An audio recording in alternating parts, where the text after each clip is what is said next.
সবাইকে জয় যিশুর একটিবার প্রভু ধন্যবাদ হোক। আর ঈশ্বরের তার অনুগ্রহে তিনি আরেকটা সুন্দর দিন তিনি আমাকে উপহার দিয়েছেন এবং মহান ঈশ্বরের মহিমা গৌরব প্রশংসা করি। হালেলুয়া। পবিত্র ঈশ্বর তিনি সর্বদা তিনি আমাদের সহবর্তী হয়ে তিনি আমাদের কাজ করছেন আমাদের জীবনে, তাই ধন্যবাদ হোক। আর আজকে আমরা জানি যে কিছুদিন আগে সেই নারী দিবস গেল, মাদার্স ডে গেল, আজকে ফাদার্স ডে। তো যাক, সমস্ত বাবাদের শুভেচ্ছা। ঈশ্বর যেন তাদেরকে আশীর্বাদ করেন এবং তারা যেন ঈশ্বরের অনুগ্রহে এবং ঈশ্বরের আশীর্বাদে যেন বৃদ্ধি পেতে পারে। মহান ঈশ্বরের গৌরব করি, প্রশংসা করি, কারণ ঈশ্বর তিনি সর্বশক্তিমান এবং তার দয়া অনন্তকাল স্থায়ী। আমরা জানি সবাই যে এখন সব থেকে বেশি খবর যেটা মানে গরম খবর বলা চলে সেটা হচ্ছে যুদ্ধ। সারা পৃথিবীর মধ্যে লেগে আছে বিভিন্ন দেশের সঙ্গে, এবং সব থেকে বেশি যেটা গুরুত্বপূর্ণ সেটা হচ্ছে ইরান এবং ইসরায়েলের যুদ্ধ। কারণ এই দুই দেশের যুদ্ধ বিশ্ব অর্থনীতিতে বড় প্রভাব বিস্তার করতে পারে, যার আমরা কিছুটা লক্ষ্য করছি। আমরা বেশ কয়েকদিন ধরে তেলের দাম ওঠানামা করছে। তো ঈশ্বরের ধন্যবাদ হোক যে ঈশ্বর তিনি আমাদেরকে সুরক্ষিত রেখেছেন। কিন্তু এই যে যুদ্ধ, আজকে খ্রিস্টের প্রিয়জন আজকের এই যুদ্ধ সম্বন্ধে বলতে চাই। The war between Israel and Iran, এই বাইবেলের সত্যতা এবং ঈশ্বরের প্রতিজ্ঞার বিষয়ে আজকে অবগত করতে চাই, যেটি আমাদের জীবনে খুব গুরুত্বপূর্ণ। আমরা যদি ঈশ্বরের বাক্য যদি দেখি, জিরেমিয়া পুস্তক, জিরেমিয়া ভাববাদী তার 49 অধ্যায় 34 থেকে 39 পদ। The book of Jeremiah chapter 49 verses 34 to 39। জিরেমিয়া তার 49 অধ্যায়ের 34 থেকে 39 পদ যদি আমরা দেখি ঈশ্বরের বাক্য। বাবিল রাজ সিদিকিয়ের রাজত্বের আরম্ভকালে এলমের বিষয়ে সদাপ্রভুর এই বাক্য জিরেমিয়া ভাববাদীর নিকটে উপস্থিত হইল। বাহিনীগণের সদাপ্রভু এই কথা কহেন, দেখো আমি এলমের ধনু তাহাদের বলের অগ্রিমাংশ ভাঙিয়া ফেলিব, আর আকাশের চারিদিক হইতে চারি বায়ু এলমের উপরে বহাইব, এবং ওই সকল বায়ুর দিকে তাহাদিগকে উড়াইয়া দিব। দুরুক্ষিত এলোমীয়গণ যাহার কাছে না যাইবে এমন জাতি থাকিবে না। আর আমি এলোমীয় দিগকে তাহাদের শত্রুগণের সম্মুখে ও যাহারা তাহাদের প্রাণনাশে সচেষ্ট তাহাদের সম্মুখে উদ্বিগ্ন করিব। আমি তাহাদের উপরে অমঙ্গল অর্থাৎ আমার প্রচন্ড ক্রোধ উপস্থিত করিব, ইহা সদাপ্রভু কহেন। এবং যাবৎ তাহাদেরকে সংহার না করি তাবৎ তাহাদের পশ্চাতে পশ্চাতে খড়গ পাঠাইব। আর আমি নিজ সিংহাসন এলমে স্থাপন করিব, এবং সে স্থান হইতে রাজাকে ও অধ্যক্ষগণকে উচ্ছিন্ন করিব, ইহা সদাপ্রভু কহেন। কিন্তু শেষকালে আমি এলমের বন্দিদশা ফিরাইব, ইহা সদাপ্রভু কহেন। আমেন। ইহা ঈশ্বরের বাক্য। প্রিয় ভাই বোন, আমরা জানি এই হয়তো ভাববাদী পুস্তক আমরা কতবার পড়েছি এবং এই বিষয়ে আমরা হয়তো শুনেছি, জানি, কিন্তু আজকের এই অংশটা থেকে আমি গুরুত্বপূর্ণভাবে বলতে চাই যে ঈশ্বর কত যীশু খ্রিস্টের আসার অনেক বছর আগে তিনি জিরোমীয় ভাববাদীর মধ্য দিয়ে তিনি এই ভাববাণী তিনি করেছিলেন। এবং আমরা হয়তো আজকে যে যুদ্ধ দেখছি আমরা আমাদের চিন্তায় ব্যাখ্যা করতে পারি। জগতের মানুষ যেভাবে করছে যে তারা একে অপরের শত্রু হয়ে যুদ্ধ করছে বা বিভিন্ন কারণে, যে প্যালেস্তাইনে আক্রমণ করার জন্য হচ্ছে বিভিন্ন কারণে। কিন্তু প্রিয় ভাই বোন, আজকে আমাদের দৃষ্টি আকর্ষণ করতে চাই যে বাইবেল ঈশ্বরের বাক্য এবং এটি চিরস্থায়ী সত্য বাক্য এবং ঈশ্বর তার বাক্যে যা বলেন তিনি তা পূর্ণ করেন। হালেলুয়া, প্রভু গৌরব। এবং আজকে চিরমীয় ভাববাদী তারা যে কথা বলছেন প্রিয় ভাই বোন, আজকে আমাদেরকে সেই বিষয়টি গভীরভাবে আলোকপাত করতে হবে যে ঈশ্বর তিনি কত মহান। প্রিয় ভাই বোন, আমাদের ঈশ্বর, বাইবেলের ঈশ্বর প্রভু যীশু সমস্ত সৃষ্টির মালিক, এই দিন দুনিয়ার মালিক, সমস্ত সৃষ্টিকর্তা আমাদের ঈশ্বর, তিনি কোনো মনুষ্য দ্বারা কল্পিত বা মনুষ্য দ্বারা রচিত নয়। তিনি সর্বশক্তিমান এবং সমস্ত সৃষ্টির মালিক। এবং সেই ঈশ্বর আজকে তিনি তার সত্যতা তিনি প্রকাশ করছেন। সেই ঈশ্বর তার বাক্য যে সত্য তিনি সেটাও প্রকাশ করছেন। কোনো মানুষের কল্পনা দ্বারা লিখিত নয় বা কোনো মানুষ নিজের ইচ্ছা নিয়ে লিখেছে এমন নয়, কিন্তু ঈশ্বরের বাক্য যে চিরস্থায়ী এবং সত্য সেটাই প্রমাণ। ঈশ্বরের বাক্য নতুন নিয়মের নথিতে লেখা আছে যে আকাশ ও পৃথিবীর লোপ হইবে, কিন্তু আর বাক্যের লোপ কখনো হইবে না। আজকে সেই বিষয়টা যদি দেখি প্রিয় ভাই বোন, আজকে এই বিষয়টা আমরা, এই যুদ্ধের বিষয়টা আমরা দেখতে পাবো। আজকে আমরা যদি ভালোভাবে বাক্যগুলো আমরা যদি গভীরভাবে দেখি এবং সেই বাক্যের বর্ণিত প্রত্যেকটা বিষয় যদি লক্ষ্য করি, দেখবেন বর্তমান এই যুদ্ধ মিলে যাচ্ছে ঈশ্বরের বাক্যের সঙ্গে। ঈশ্বর যে রূপ বলেছিলেন সেই রূপ তিনি করছেন। সেই জন্য বাইবেল সত্য। পৃথিবীতে বাইবেলের বিরুদ্ধে অনেক গবেষণা হয়েছে। বাইবেলকে অসত্য প্রমাণ করার জন্য দুষ্ট মনোবৃত্তি মানুষ সর্বদা চেষ্টা করেছে, এখনো করছে, কিন্তু এটি জীবন্ত ঈশ্বরের বাক্য, এটিকে মিথ্যা প্রমাণিত করা যায় না। এর প্রত্যেকটা বাক্য প্রমাণিত, এর প্রত্যেকটা বাক্য আজকে একটার পর একটা সফল হচ্ছে। এবং ঈশ্বরের মহিমা আমাদের করতে হবে, ঈশ্বরের প্রশংসা করতে হবে, কারণ সত্যি তিনি মহিমার প্রশংসার যোগ্য ঈশ্বর। সেই ঈশ্বর কোনো মানুষের কল্পনার ঈশ্বর নয়। তিনি আমাদেরকে সৃষ্টি করেছে, তিনি সমস্ত মনুষ্যকে সৃষ্টি করেছেন। সেই ঈশ্বরের বাক্য আজকে আমরা পড়ছি। সুতরাং প্রিয় ভাই বোন, যদি দেখেন আজকে যে ঈশ্বরের বাক্য বলছে যে আমি সেই এলমের বিষয় সদাপ্রভু এই বাক্য চিরমীয় ভাববাদের নিকট উপস্থিত হলো। আর কি উপস্থিত হচ্ছে যে আমি এলমের ধনু তাদের বলের অগ্রিমাংশ ভাঙিয়া ফেলিব। 35 পদ।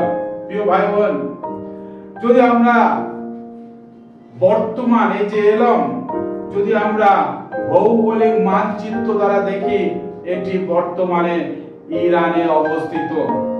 ইরানের দক্ষিণ পশ্চিম প্রান্তে অবস্থিত। এবং যদি দেখি যে ঈশ্বরের বাক্য প্রথমে বলছে আমি এলমের ধনু ভঙ্গ করিব, তার মানে হলো যে সেই এলমের যে মিলিটারি ডিফেন্স, এটাকে ঈশ্বর প্রতিহত করবে। প্রিয় ভাই বোন, ইসরায়েল যে আক্রমণ তারা করেছে কয়েকদিন আগে, দেখেন সেটি সেই এলমের একটা অংশতেও তিনি করেছেন, বিভিন্ন জায়গায় করেছে। এবং এলমের একটা জায়গায় করেছে, এলমের মিলিটারি বেসে করেছে। এবং শুধু তাই নয়, ঈশ্বরের বাক্য বলছে যে নিউক্লিয়ার প্লান্ট যে ঈশ্বর যে বাক্যে যা লেখা আছে ধনু ভঙ্গ করিব, মানে তাদের শক্তি, তাদের মিলিটারি শক্তিকে তিনি প্রতিহত করবেন। এবং ঈশ্বরের বাক্য সেই কথাটা বলছে এবং সেইটাই বর্তমানে করছে। সেই এলামের মিলিটারি বেশে আক্রমণ হয়েছে।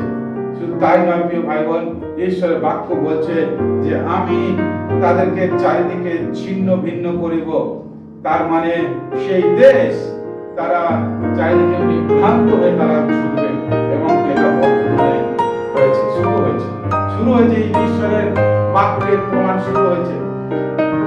এবং শুধু তাই নয়, ঈশ্বরের বাক্য যেটা বলছে যে এই যে এলাম যেটা দ্বারা সেই মানে ইরান তারা যে নিউক্লিয়ার প্রজেক্ট চালাতো, সেই এলামের মধ্যে একটা এলাম প্রভিশনের মধ্যে অবস্থিত একটা জায়গা বুশেয়ার, সেখানটায় যে নিউক্লিয়ার প্রজেক্ট ছিল বুশেয়ার নিউক্লিয়ার প্ল্যান্ট, সেখানটায় আক্রমণ করা হয়েছে। এবং যা দক্ষিণ পশ্চিম ইরানে অবস্থিত। প্রিয় ভাই বোন, এটা একটা কোনো কাকতালীয় ঘটনা নয়, এটা বাইবেলের সত্যতা এবং বাইবেলের সত্যতা অনুসারে এই ঘটনা ঘটছে। এবং এই অবস্থায় সেইখানটায় এই জায়গাটা সমুদ্রের কাছাকাছি তীরবর্তী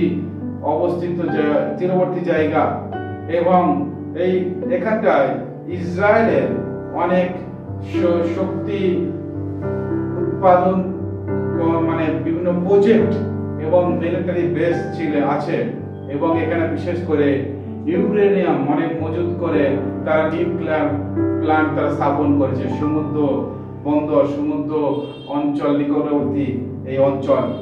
এবং বাইবেল সেই জন্য আজকে পরিষ্কার করছেন যে এই যে ইসরায়েল দ্বারা যে আক্রমণ, তাদের একটা টার্গেট এই জায়গায় হয়েছে।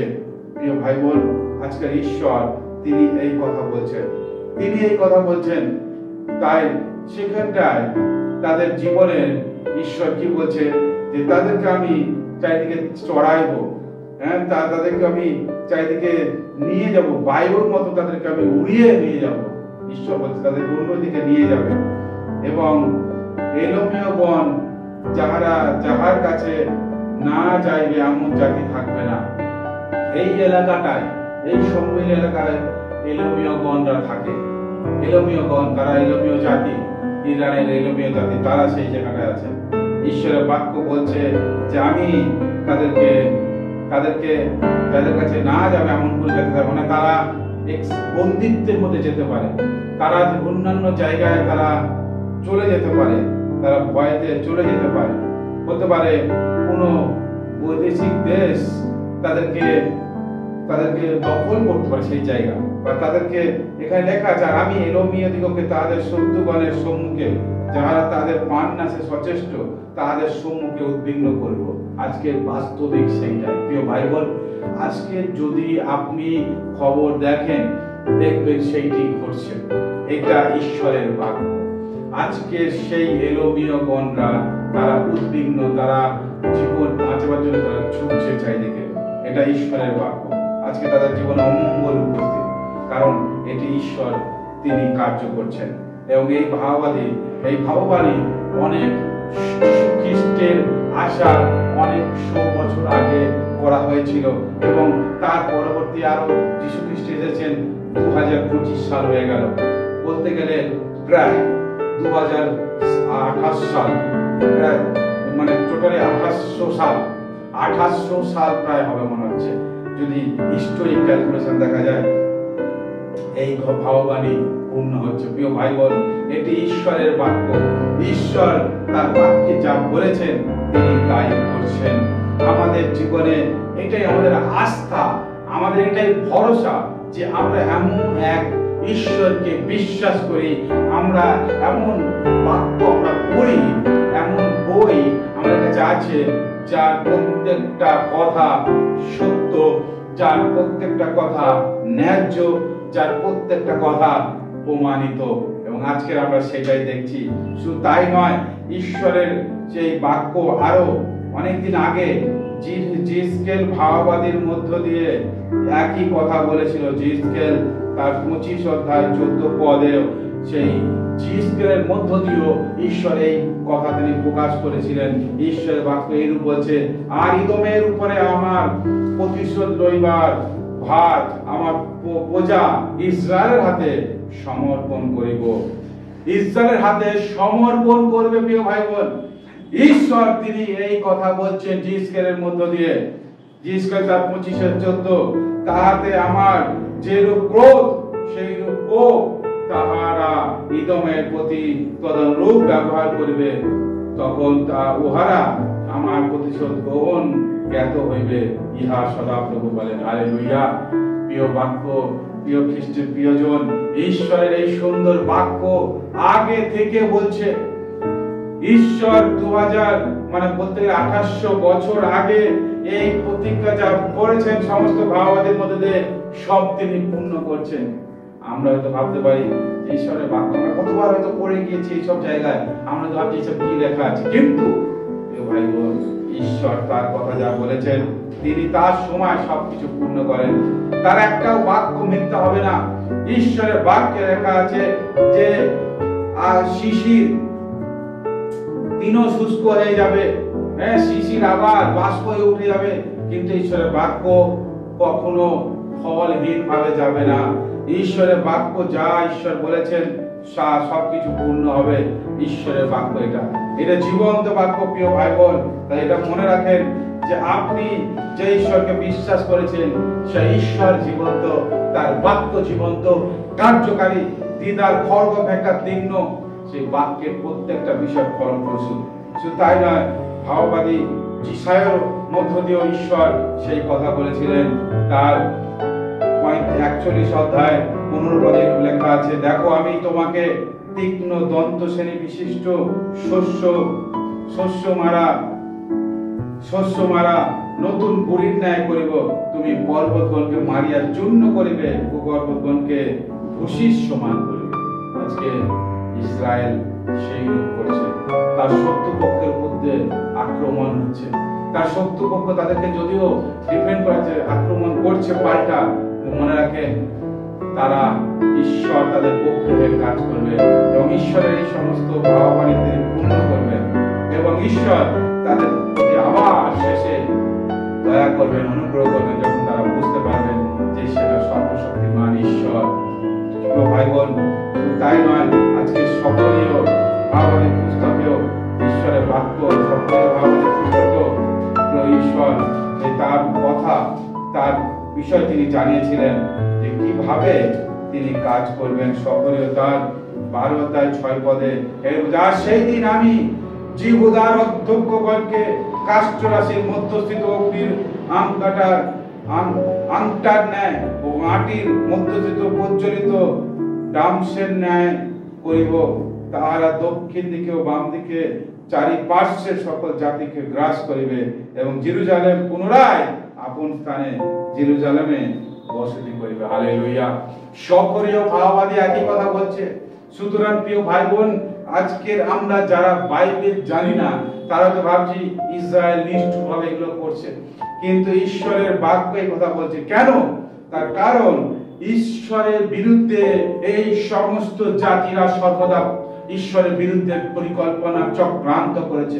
তাই আজকে ইসরায়েলের পাশে প্যালেস্তাইন, তারপর হচ্ছে সিরিয়া, লিবানন, ইরান, এই সমস্ত, এমনকি সে ব্যাবিলনের পতন হবে যা ইরাকে বাগদাদে আছে, সব এমনিতেই ইরাক কত ধ্বংসস্তূপ হয়ে গেছে।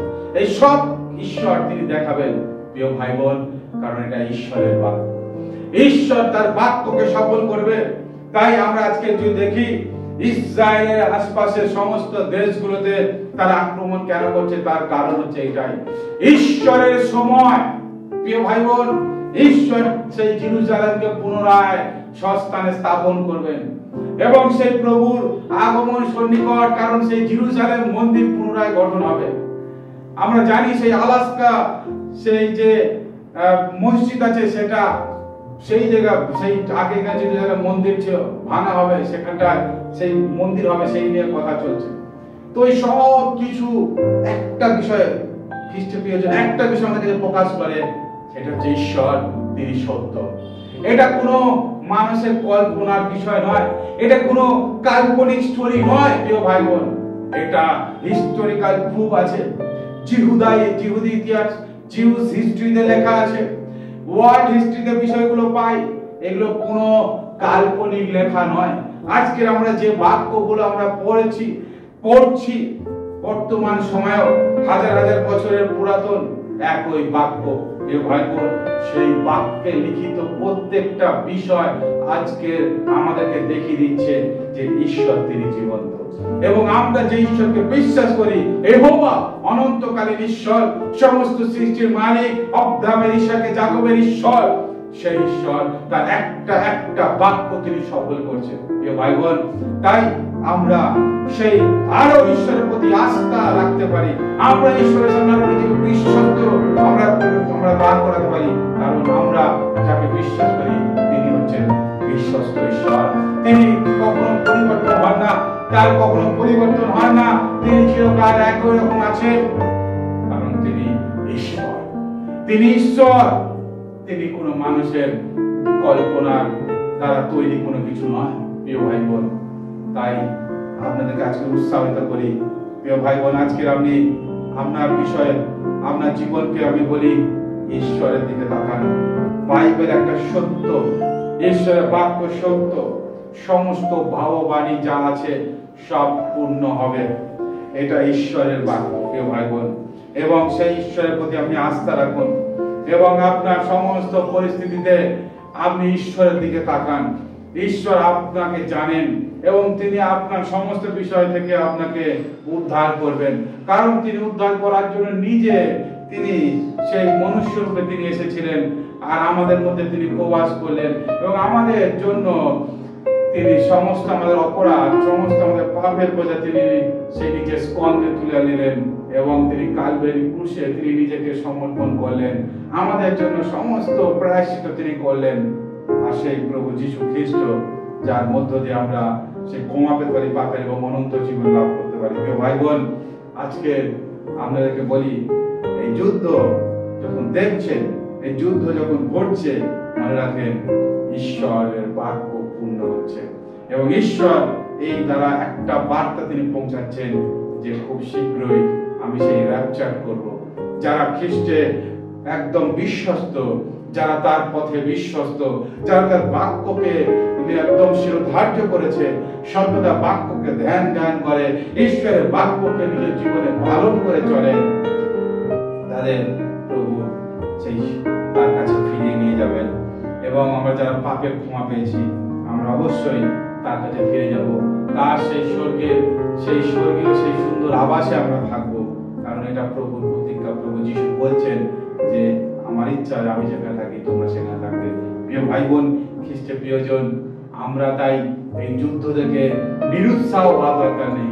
হয়তো কিছু সামগ্রিক ঘটনা আমাদের মনের মধ্যে প্রভাব ফেলতে পারে, কিন্তু এটা মনে রাখেন এটা ঈশ্বরের পরিকল্পনা, ঈশ্বর তিনি করছেন এবং ঈশ্বরের বাক্য যা সত্যতা এত বৎসর পরে তার সময় তিনি কাজ করছেন। এবং আমরা জানি যে নতুন নিয়মে যে ভক্ত ভাব আদি আরো বিভিন্ন বিষয় লেখা ছিল, সেগুলো কিভাবে পূর্ণ হচ্ছে, প্রভু যীশু যা বলে গেছেন একটা করে কিভাবে পূর্ণ হচ্ছে।